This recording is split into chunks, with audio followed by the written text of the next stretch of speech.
Content creator को प्रधानमंत्री ने किया संबोधित। कोटा से धरा डिजिटल ने लिया कार्यक्रम में भाग। कंटेंट क्रिएटर की गई जम की तारीफ। सोशल मीडिया और देश विदेश में जमकर धूम मचाने वाले और लोगों के दिलों में जगह बनाने वाले यूट्यूब और इंस्टाग्राम के क्रिएटरों को सम्मानित करने के लिए दिल्ली में एक विशेष कार्यक्रम आयोजित किया गया। इस कार्यक्रम में प्रधानमंत्री नरेंद्र मोदी ने भाग लिया, साथ ही कंटेंट क्रिएटर को उन्होंने संबोधित भी किया। इस कार्यक्रम में कोटा से धरा डिजिटल को भी आमंत्रित किया गया, जिसमें धरा डिजिटल के प्रतिनिधि के तौर पर कोटा ब्यूरो चीफ अमित सिंह ने भाग लिया। कार्यक्रम में प्रधानमंत्री ने कंटेंट क्रिएटर के विषय पर क्या विचार व्यक्त किए, यह आप सुनिए। सम्मान देना, क्रिएटिविटी को सम्मान देना और समाज की रोजमर्रा की जिंदगी के प्रति जो संवेदनशीलता है उसको सम्मान करने का अवसर है। भविष्य में ये अवार्ड कंटेंट क्रिएटर्स के लिए बहुत बड़ा मोटिवेशन बनेगा। उनके काम को एक बहुत बड़ी पहचान मिलने वाली है। आज जिन्हें नेशनल क्रिएटर्स अवार्ड मिले हैं, मैं उन विजेताओं को तो बधाई देता ही देता हूं, पर जिन्होंने इसमें बढ़ चढ़ करके हिस्सा लिया, क्योंकि बहुत कम समय मिला था, हम ज्यादा इस चीज को पॉपुलर भी नहीं कर पाए थे और मैं नहीं चाहता था कि मैं इसमें और समय गंवाऊं, लेकिन जल्दी जल्दी में भी, इतने कम समय में भी 1.5-2 लाख क्रिएटिव माइंड्स इसके साथ जुड़ जाए, ये मेरे देश की भी एक पहचान बना देता है।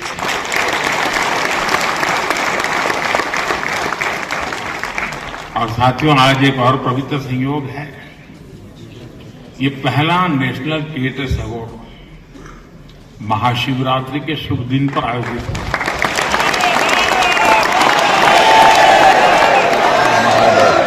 और मेरे काशी में तो शिव जी के बिना कुछ नहीं चलता है।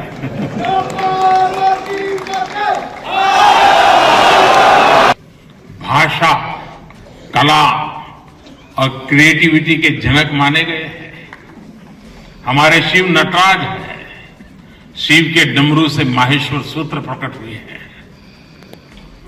शिव का तांडव लय और सृजन की नींव रखता है इतिहास, और इसलिए यहां जो क्रिएटर्स हैं उनके लिए नए सब्जेक्ट मिल जाएंगे। महाशिवरात्रि के दिन ये आयोजन अपने आप में बहुत बड़ा सुखद संयोग है और मैं आपको भी और देशवासियों को भी महाशिवरात्रि की बहुत बहुत शुभकामनाएं देता हूं। फ्रेंड्स, आज इंटरनेशनल वुमेन्स डे भी है, लेकिन मैं देख रहा तो कोई डे आता नहीं। आज जो अवार्ड मिले हैं उनमें भी बहुत सारी बेटियां मैदान मार गई हैं, मैं उनको भी बधाई देता हूं। और भी मैं देख रहा हूं क्रिएटिव वर्ल्ड में हमारे देश की बेटियां बहुत बड़ी मात्रा में, सबको देख रहा हूं। मुझे बहुत गर्व हो रहा है आप लोगों को देखकर। मैं देश की सभी महिलाओं को, बहनों को, बेटियों को इंटरनेशनल वुमेन्स डे की बहुत बहुत बधाई देता हूं। और आज ही मैं अभी, आप तो यहां बैठे हैं, मैं गैस सिलेंडर का 100 रुपया कम करके आया हूं।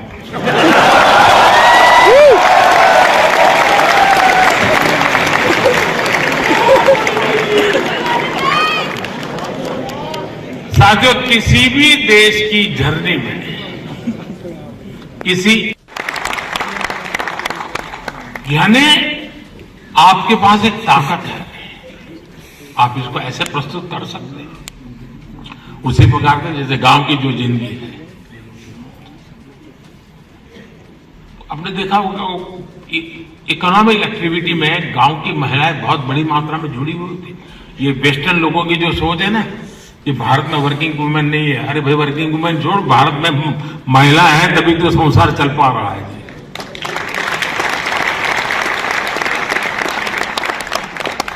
गांव में आप देखेंगे इतनी इकोनॉमिक एक्टिविटी हमारी माताएं बहनें करती है।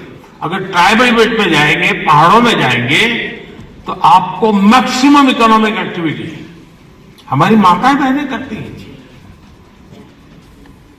और इसलिए हमारी क्रिएटिविटी के द्वारा हम ये जो गलत परसेप्शन बने हैं ना, बड़े आसानी से बदल सकते हैं, हकीकतों के आधार पर बदल सकते हैं। और मैं मानता हूं हम उसको करना चाहिए।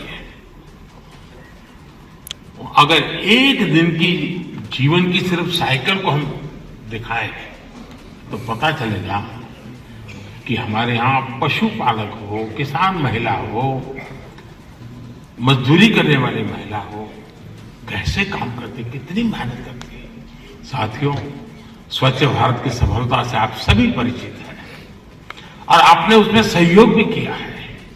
लेकिन ये तो निरंतर चलने वाला जन आंदोलन है। कहीं पर भी कोई सफाई की अच्छी चीज आती है। अब जैसे मैंने अभी एक रील देखा, कोई टाइगर पानी पीने जा रहा है और उसमें प्लास्टिक के बोतल देखता है, तो टाइगर मुंह से प्लास्टिक का बोतल उठाता है और कहीं पर जगह पे छोड़ने के लिए चला जा रहा है। अब उसका मतलब मोदी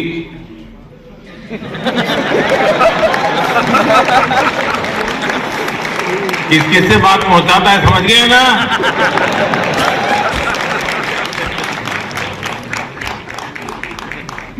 अब उसके माध्यम से आप भी पहुंचा सकते हैं। और इसलिए आप इस विषय पर भी लगातार कुछ न कुछ जरूर करते रहिए। एक अहम विषय भी मैं आपसे स्पर्श करना चाहता हूं दोस्तों। ये छोटी छोटी चीजें जो मेरे मन को छूती है, मेरा मन करता है कि क्रिएटिव माइंड के लोग हैं तो शायद मैं मन खोल करके बातें भी कर सकता हूं। मैं भाषण नहीं कर रहा हूं। जैसे मेंटल हेल्थ, ये बहुत ही छूने वाला विषय है। और वैसे तो डिजिटल प्लेटफॉर्म पर काफी कंटेंट हंसी मजाक से जुड़ा होता है, लेकिन कई अन्य गंभीर विषय भी होते हैं। मैं देखता हूं मेंटल हेल्थ को लेकर, मैंने बोला ही नहीं है जी, मैं ऐसी गलती नहीं कर सकता हूं। मुझे मेरे देश के टैलेंट पे भरोसा है, मुझे मेरे देश के लोगों की संवेदनशीलता मुझसे जरा भी कम नहीं है।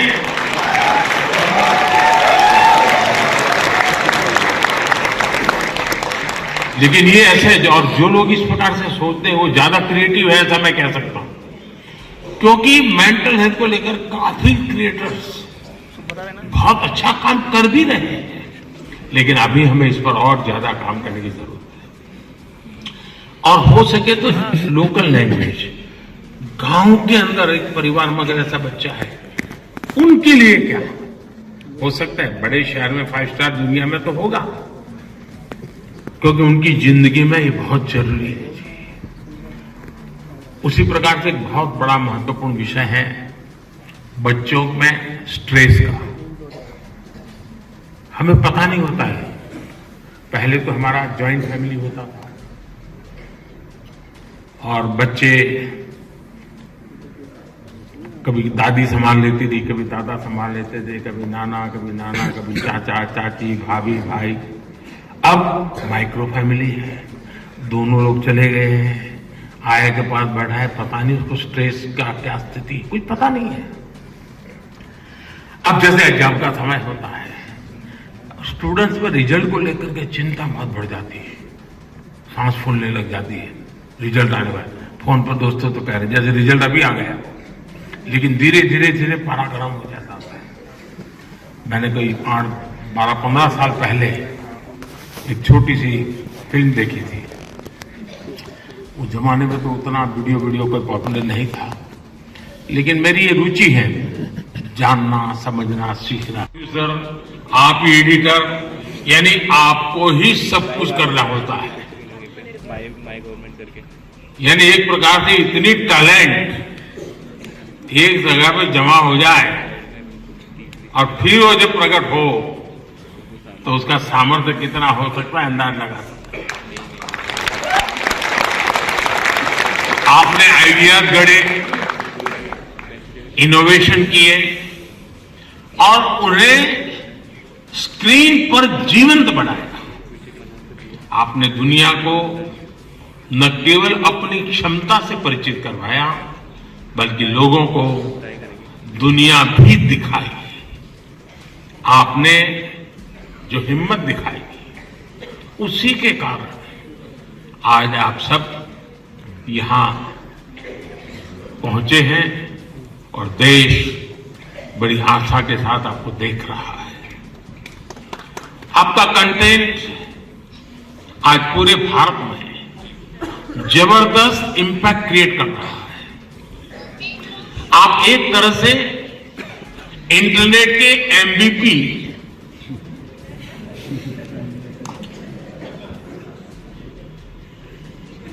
ठीक है ना? थोड़ा दिमाग खपाओ, क्रिएटिविटी बताओ अपना। जब मैं आपको MVP कहता हूं मतलब मोस्ट वैल्यूएबल पर्सन बन गए। साथियों, आप सभी जानते हैं कि जब कंटेंट और क्रिएटिविटी आपस में कोलैबोरेट करते हैं तो इससे एंगेजमेंट बढ़ती है। आप उनके साथ जुड़ सकते हैं, उनकी भाषा में बात कर सकते हैं। साथियों, अगले कुछ दिनों में लोकसभा के चुनाव होने जा रहे हैं। आप ये मत सोचिए कि आज का ये इवेंट इसके लिए है।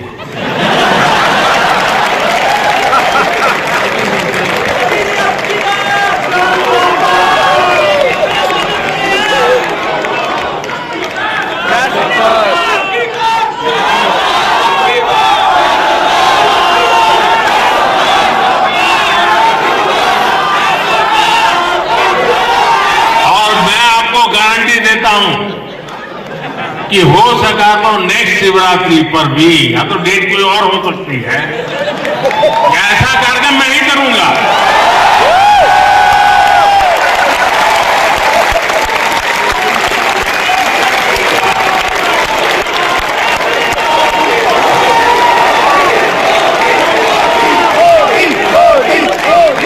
लेकिन मैं लोकसभा चुनाव का विषय उस अर्थ में नहीं लाया हूं, क्योंकि मुझे भरोसा है मुझसे ज्यादा मेरे लिए आप मरते हैं।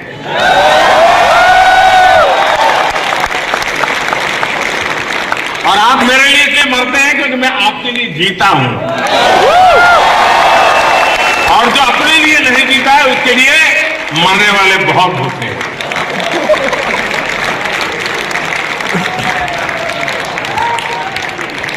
मोदी की गारंटी 400 पार। वो मोदी की गारंटी नहीं है, 140 करोड़ देशवासियों की गारंटी है।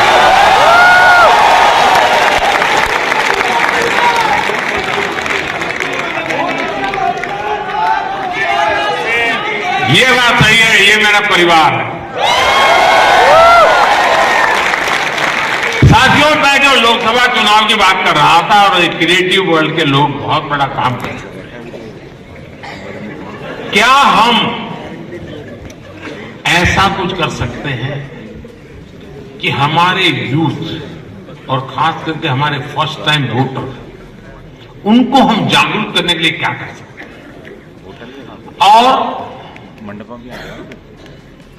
उसको पता हो कि वोट देना यानी किसी को जिताना हराने का काम नहीं है।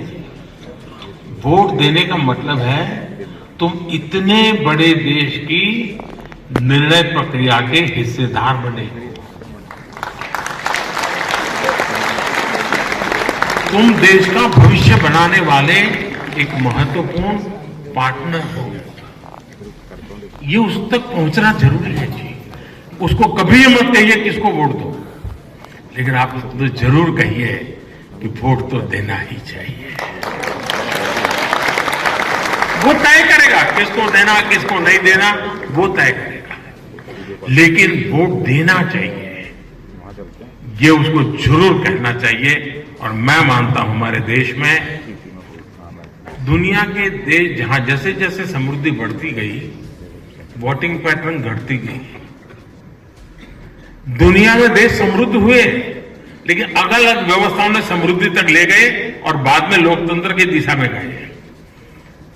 भारत 100% लोकतंत्र के ही अधिष्ठान को लेकर के समृद्ध राष्ट्र बनने के सपने को लेकर के चला है और दुनिया के लिए मॉडल बनने वाला है। ये दुनिया के लिए बहुत बड़ा मॉडल बनने वाला है। लेकिन उसमें मुझे मेरे देश के नौजवानों की भागीदारी चाहिए। 18, 19, 20, 21 साल के मोदी है तो मुमकिन है। साथियों, हम अपने आंख में देखते हैं कि जो दिव्यांगजन होते हैं, इस कार्यक्रम में देश के टॉप कंटेंट क्रिएटर को सम्मानित किया गया। जमकर कंटेंट क्रिएटर की तारीफ की गई। देखिए कार्यक्रम की झलकियां।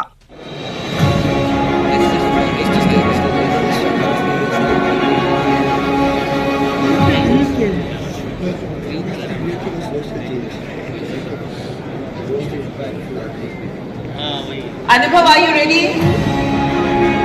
और आप सब डिजिटल कंटेंट क्रिएटर्स की ओर से माननीय प्रधानमंत्री जी का स्वागत करने के लिए मैं फेमस पॉडकास्टर राज शर्मा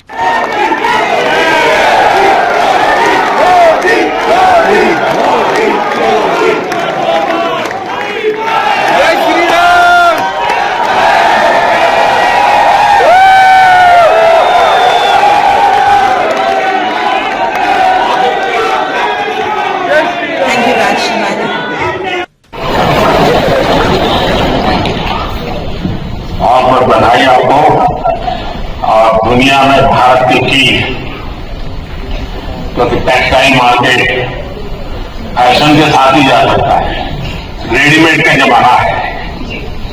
और मैं मानता हूं कि हमने इस प्रकार किसी को अगर गाइड कर सकते हैं, आप जैसे लोग गाइड कर सकते हैं। जैसे अब साफा कोई मानता नहीं, रेडीमेड आता है पहन लेता है, फोटो तो लगा जाती है।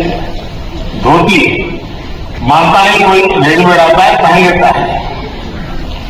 भारतीय जो वेश है उसमें भी साड़ी कठिन काम है पहनना। अगर उस आ रहा है थोड़ा बहुत, लेकिन मैं समझता हूं वो जितना ज्यादा प्रमोट होगा, दुनिया में बहुत बड़ा मार्केट बनने वाला है। तो उस दिशा में कैसे आप लोगों को इंस्पायर कर सकते हैं? मुझे लगता है कि हमारे देश में बहुत अलग अलग प्रकार के टेक्सटाइल्स हैं और उसको अपने वीडियोस से मैं प्रमोट करती हूँ। उसका पहनावा कैसा है, उसकी बुनाई कैसे की जाती है, टेक्सटाइल कैसा है। Teaching from Bhagavad Gita and Ramayana in insightful manner. बहुत बहुत बधाई आपको।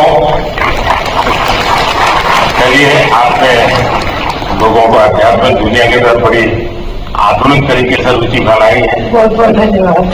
बताइए कुछ। जी, मैं कथाकार हूँ, श्रीमद् भागवतम करती हूँ और गीता जी के ऊपर बातें करती हूँ, क्योंकि मेरा बचपन इन्हीं चीजों से गुजरा है। और जो बदलाव मुझ में आया है, चाहे शांति, सुकून, खुशी, हर चीज को लेकर। और सबसे बड़ी बात, क्योंकि हमारी सोच है कि भगवान से जुड़ना तो बुढ़ापे का काम है, और मुझे लगता है